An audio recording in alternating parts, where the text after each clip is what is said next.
जय श्री गणेश। भगवान विष्णु की नाभि से कमल का प्रादुर्भाव और शिव इच्छा से ब्रह्मा जी का उससे प्रकट होना, कमल नाल के उद्गम का पता लगाने में असमर्थ ब्रह्मा का तप करना और श्री हरि का उन्हें दर्शन देना, विवादग्रस्त ब्रह्मा विष्णु के बीच में अग्नि स्तंभ का प्रकट होना तथा उसके और छोर का पता न पाकर उन दोनों का उसने प्रणाम करना। ब्रह्मा जी बोले, हे देव ऋषि, जब नारायण देव जल में शयन करने लगे उस समय उनकी नाभि से भगवान शंकर की इच्छा से सहसा एक विशाल तथा उत्तम कमल प्रकट हुआ और उसमें असंख्य नाल दंड थे और उनकी क्रांति कनेर के फूल के समान पीले रंग की थी तथा उनकी लंबाई और ऊंचाई भी अत्यंत योजन थी। वह कमल करोड़ों सूर्यों के समान प्रकाशित, सुंदर, संपूर्ण तत्वों से युक्त, अत्यंत अदृश्य, परम रमणीय, दर्शनों के योग्य तथा सबसे उत्तम था। तत्पश्चात कल्याणकारी परमेश्वर शाम सदाशिव ने पूर्वत प्रयत्न करके मुझे अपने दाहिने अंग से उत्पन्न किया। हे मुने, उस परमेश्वर ने मुझे तुरंत ही अपनी माया से मोहित करके नारायण देव के नाभि कमल में डाल दिया और लीला पूर्वक मुझे वहां से प्रकट किया। इस प्रकार उस कमल से पुत्र के रूप में मुझ हिरण्य गर्भ का जन्म हुआ। मेरे 4 मुख हुए और शरीर की क्रांति लाल हुई। मेरे मस्तक त्रिपुंड की रेखा से अंकित थे। हे तात, भगवान शिव की माया से मोहित होने के कारण मेरी ज्ञान शक्ति इतनी दुर्बल हो गई थी कि मैंने उस कमल के अतिरिक्त दूसरे किसी को अपने शरीर का जनक या पिता नहीं जाना।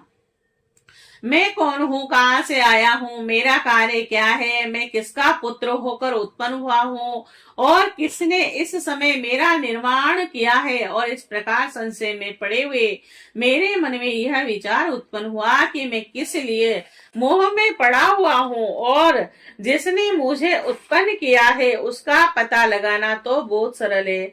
इस कमल पुष्प का जो पत्र युक्त नाल है उसका उद्गम इस जल के भीतर नीचे की ओर है और जिसने मुझे उत्पन्न किया है वह पुरुष भी वही होगा, इसमें संशय नहीं है। ऐसा निश्चय करके मैंने अपने को कमल से नीचे उतारा और हे मुने, उस कमल की एक एक नाल में गया और सैकड़ों वर्षों तक वहां भ्रमण करता रहा। कहीं भी उस कमल के उद्गम का उत्तम स्थान मुझे नहीं मिला और तब पुनः संशय में पड़कर मैं उस कमल पुष्प पर जाने के लिए उत्सुक हुआ और तथा हे मैं मुने, नाल के मार्ग से उस कमल पर चढ़ने लगा और इस तरह बहुत जोर ऊपर जाने पर मैं उस कमल के कोश को न पा सका और उस दिशा में मैं और भी मोहित हो उठा। मुझे नाल मार्ग से भ्रमण करते हुए पुनः सैकड़ों वर्ष व्यतीत हो गए किंतु उसका कोई पता न चला और सबका तब मोहित किंकिरता भी मूड होकर एक क्षण वहीं रुक गया।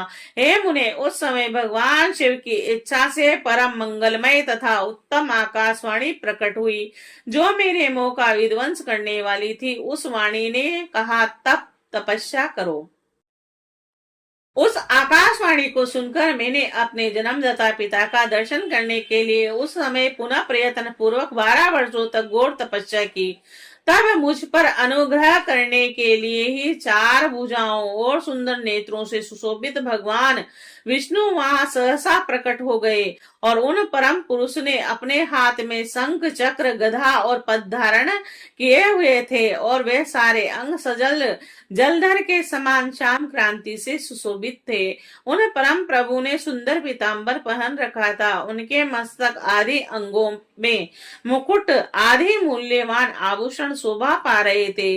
उनका मुखार बिंद प्रसन्नता से खिला हुआ था। उनकी छवि पर मोहित हो रहा था और वे मुझे करोड़ों कामदेवों के समान मनोहर दिखाई दिए। उन चतुर्भुज भगवान विष्णु का वह अत्यंत सुंदर रूप देखकर मुझे बड़ा आश्चर्य हुआ।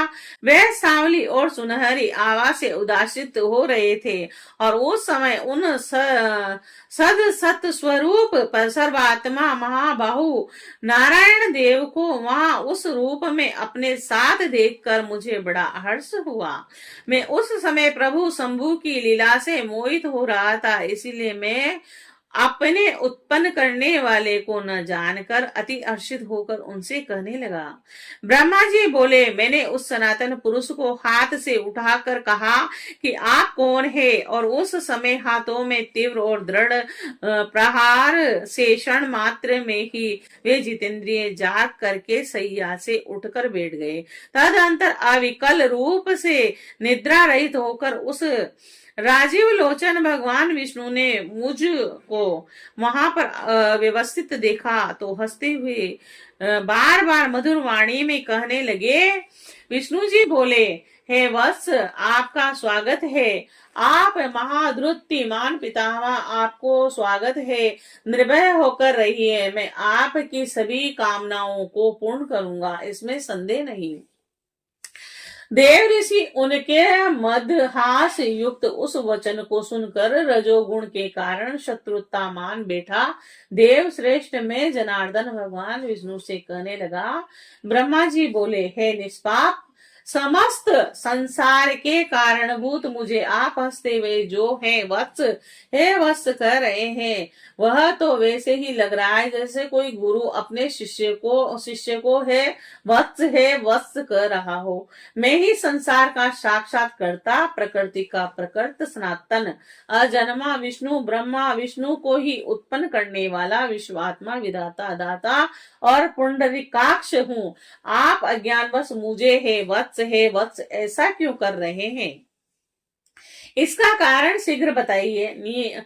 नियमत वेद भी मुझे स्वयंभू अज विभु पितामह स्वराज सर्वोत्तम और परमेष्टि कहते हैं, और मेरे इस वचन को सुनकर लक्ष्मीपति भगवान श्री हरि क्रुद्ध हो उठे और कहने लगे कि मैं जानता हूँ संसार आपको जगत का कर्ता मानता है।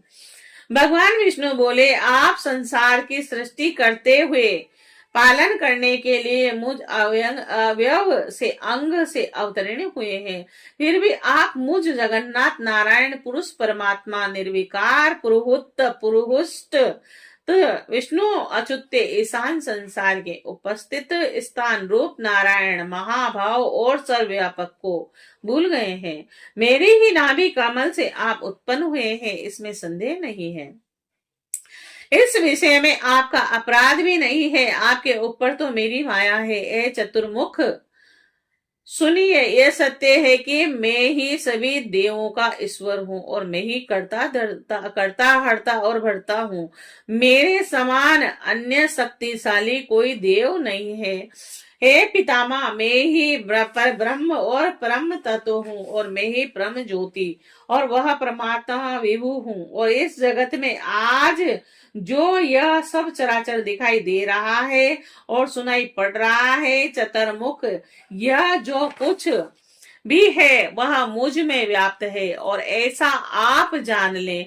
मैंने ही सृष्टि के पहले जगत के 24 अव्यक्त तत्वों की रचना की है, और उन्हीं तत्वों से प्राणियों के शरीर धारक अणुओं का निर्माण होता है, और क्रोध, भय और षड गुणों की सृष्टि हुई है। मेरे प्रभाव और मेरी लीला से ही आपके अनेक अंग है। मेरी ही बुद्धि तत्व की सृष्टि की है और उसमें 3 प्रकार के अहंकार उत्पन्न किए हैं। तदंतर उनमें रूप, रस, गंध, स्पर्श, शब्द, इन पंच मात्राओं मन एवं चक्षु, जीवा, घ्राण और श्रोत्र, त्वचा और इन 5 ज्ञानेन्द्रियों और वाक, पाणी, पाद, पायु, उपस्थ इन 5 कर्मेंद्रियों, क्षिति, जल, पावक, गगन और वायु इन 5 महाभूतों तथा अन्य सभी भौतिक पदार्थों की रचना लीला से ही की है। हे प्रजापति, हे ब्राह्मण, ऐसा जानकर आप मेरी शरण में आ जाइए। मैं सभी दुखों से आपकी रक्षा करूंगा, इसमें संशय नहीं है। ब्रह्मा जी बोले, विष्णु का यह वचन सुनकर मुझ ब्रह्मा को क्रोध आ गया और माया के वशीभूत हुआ। मैं उनको डांटते हुए पूछने लगा कि आप कौन हैं और किस लिए इतना अधिक निरर्थक बोल रहे हैं। आप न ईश्वर है न पर ब्रह्म है, आपका कोई कर्ता अवश्य है। महाप्रभु शंकर की माया से विमोहित मैं उन भगवान विष्णु के साथ भयंकर युद्ध करने लगा और उस प्रलय कालीन महासमुद्र के मध्य रजोगुण के कारण परस्पर बड़ी शत्रुता से हमारा और विष्णु का रोमांचकारी युद्ध होने लगा। और इसी बीच हम दोनों के छिड़े विवाद को शांत करने के लिए और ज्ञान प्रदान करने के लिए हम दोनों के सामने ही एक लिंग प्रकट हुआ। वह लिंग अग्नि की प्रचंड हजार ज्वालाओं से भी अधिक ज्वाला समूह वाला, सैकड़ों काल अग्नियों के समान, क्रांतिमान, श्रेय और वृद्धि से रहित, आदि मध्य और अंत से विहीन था।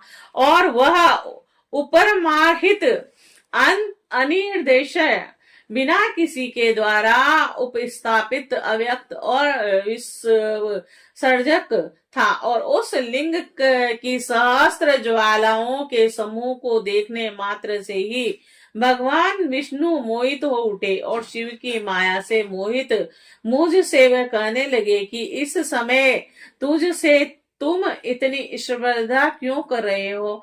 हम दोनों के मध्य तो एक तीसरा भी आ गया है, इसीलिए युद्ध रोक दिया जाए। हम दोनों इस अग्नि से उत्पन्न लिंग की परीक्षा करें कि यह कहां से प्रकट हुआ। मैं इस अनुपम अग्नि स्तंभ के नीचे जाऊंगा और हे प्रजानाथ, आप इसकी परीक्षा करने के लिए वायु वेग से प्रयत्न पूर्वक शीघ्र ही ऊपर की ओर जाएं। ब्रह्मा जी बोले, तब ऐसा कहकर विश्वात्मा भगवान विष्णु ने वराह का रूप धारण किया और हे मुने, मैंने भी शीघ्र ही हंस का रूप बना लिया। और उस समय से लोग मुझे हंस हंस और विराट ऐसा कहने लगे। जो हंस हंस यह कहकर मेरे नाम का जप करता है वह हंस स्वरूप हो जाता है। अत्यंत श्वेत अग्नि के समान चारों ओर से पंखों से युक्त और मन तथा वायु के वेग वाला होकर मैं ऊपर के भी ऊपर लिंग का पता लगाते हुए चला गया। और उस समय विश्वात्मा नारायण भी अत्यंत श्वेत स्वरूप धारण किया और 10 योजन चौड़े 100 योजन लंबे मेरू पर्वत के समान शरीर वाले श्वेत तथा अत्यंत तेज डाढ़ों से युक्त प्रलयकालीन सूर्य के समान क्रांतिमान दीर्घ नासिका से सुशोभित भयंकर दुर्र की ध्वनि करने वाले छोटे छोटे पैरों से युक्त विचित्र अंगों वाले विजय प्राप्त करने की इच्छा से परिपूर्ण दृढ़ तथा अनुपम वराह का रूप स्वरूप धारण करके वह भगवान विष्णु भी अत्यंत वेग से उनके नीचे की ओर गए। इस प्रकार रूप धारण करके भगवान विष्णु 1000 वर्ष तक नीचे की ओर ही चलते रहे। और उसी समय से पृथ्वी आदि लोकों में श्वेत वराह नामक कल्प का प्रादुर्भाव हुआ। और है देव ऋषि, यह मनुष्य की कालगणना की अवधि है। इस अत्यंत तीव्र गति से नीचे की ओर से जाते हुए महा तेजस्वी विष्णु बहुत प्रकार से भ्रम करते रहे, किंतु महाब्रहा रूपधारी विष्णु उस ज्योतिर्लिंग के मूल का अल्प भाग भी न देख सके। और हे अरिसुदन, तब तक मैं भी उस ज्योतिर्लिंग के अंत का पता लगाने के लिए वेग से ऊपर की ओर जाता रहा। यत्न पूर्वक उस ज्योतिर्लिंग के अंत को जानने का इच्छुक में अत्यंत परिश्रम के कारण थक गया और उसका अंत बिना देखे ही थोड़े समय में नीचे की ओर लौटना पड़ा। उसी प्रकार सर्वदेव स्वरूप महाकाय कमल लोचन भगवान विष्णु भी थकान के कारण ज्योतिर्लिंग का अंत देखे बिना ही ऊपर निकल आए। और शिव की माया से मोहित विष्णु आकर मेरे साथी भगवान शिव को बार बार प्रणाम करके व्याकुल चित्त से वहां खड़े रहे। पुष्ट प्रदेश की ओर से, पार्श्वों की ओर से और आगे की ओर से परमेश्वर शिव को मेरे साथ ही प्रणाम करके विष्णु भी सोचने लगे कि ये क्या है। वह रूप और अनिर्देश्य नाम तथा कर्म से रहित अलिंग होते हुए भी लिंगता को प्राप्त और ध्यान मार्ग से अगम्य था। तदंतर अपने मन को शांत करके मैं और विष्णु दोनों शिव को बार बार प्रणाम कर कहने लगे कि हे महाप्रभु, हम आपके स्वरूप को नहीं जानते, आप जो हैं वही हैं, आपको हमारा नमस्कार है। हे महेशान, आप शीघ्र ही हमें अपने स्वरूप का दर्शन कराएं। हे मुनिश्रेष्ठ, इस प्रकार अहंकार से अविष्ट हुए हम दोनों को वहां नमस्कार करते हुए सैकड़ों वर्ष व्यतीत हो गए। श्री शिवाय नमस्तुभ्यम।